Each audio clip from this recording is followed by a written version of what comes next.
السلام علیکم دوستو، رائزنگ اسلام میں آپ سب کو خوش آمدید۔ آج آپ کو فرعون اور ملکہ آسیہ کا واقعہ بیان کروں گی، تو شروع کرتے ہیں۔ ملک مصر پر فرعون کی حکمرانی تھی اور وہ لوگوں پر بڑا ظلم و ستم کرتا تھا، بے گناہ لوگوں کو قتل کرتا اور عورتوں اور بچوں کو غلام بنا لیتا۔ وہ لوگوں سے کہتا کہ وہی ان کا خدا ہے اور سب لوگ اسی کی عبادت کریں۔ فرعون کی قوم بہت بڑی اور اس کی فوج بہت طاقتور تھی۔ فرعون کے فوجی لوگوں کے گھروں میں داخل ہوتے اور دیکھتے کہ کوئی فرعون کی اطاعت سے منحرف تو نہیں ہے، اور اگر انہیں کوئی ایسا شخص مل جاتا تو فوجی اس کی جان لینے سے بھی دریغ نہیں کرتے تھے۔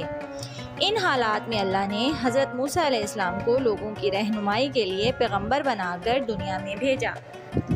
آپ علیہ السلام نے لوگوں میں خدائے واحد پر ایمان لانے اور صرف ایک اللہ کی عبادت کرنے کی تبلیغ شروع کر دی۔ لوگ فرعون کے فوجیوں سے بہت ڈرے ہوئے تھے، اس لیے محض چند لوگ ہی آپ علیہ السلام پر ایمان لائے۔ فرعون جتنا ظالم اور جابر تھا، اس کی بیوی اتنی ہی خوبصورت، رحم دل اور ایمان والی تھیں۔ ان کا نام حضرت آسیہ علیہ السلام تھا۔ حضرت آسیہ علیہ السلام محل میں رہتی تھیں۔ وہ اپنے شوہر یعنی فرعون کا بہت خیال رکھتی تھیں اور اس سے بہت محبت کرتی تھیں۔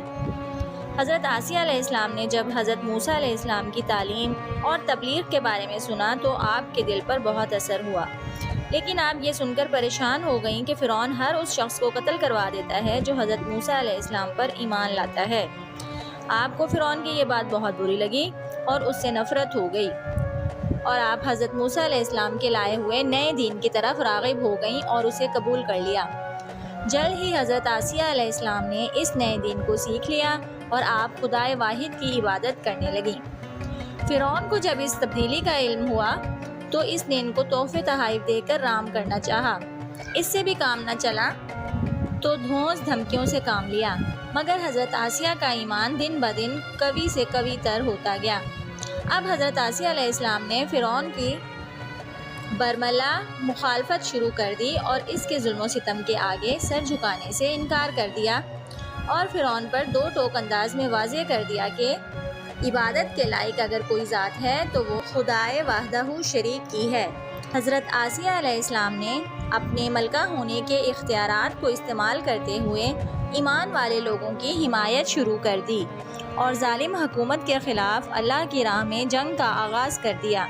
فرعون نے جب یہ دیکھا کہ اس کی ملکہ اپنے نئے دین کی حمایت میں بہت پرجوش ہے اور اس پر کسی سختی، کسی ظلم کوئی اثر نہیں ہوتا ہے اور نہ ہی کسی لالچ کا اثر ہوتا ہے، تو وہ بہت حیران ہوا اور اسے بہت غصہ بھی آیا۔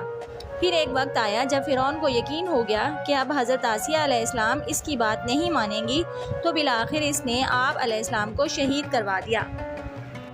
تو ناظرین، حضرت آسیہ علیہ السلام کی زندگی کو دیکھتے ہوئے ہمیں یہ سبق ملتا ہے کہ ہمیں اپنے ایمان پر کامل یقین رکھنا چاہیے، اور ایمان بچانے کے لیے دکھ تکلیف برداشت کرنا تو کیا، اگر جان بھی دینا پڑے تو گریز نہیں کرنا چاہیے۔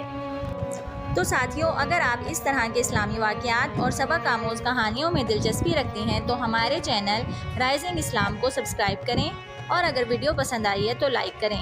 جزاک اللہ۔ ملتے ہیں پھر کسی نئی کہانی اور واقعے میں۔ خدا حافظ۔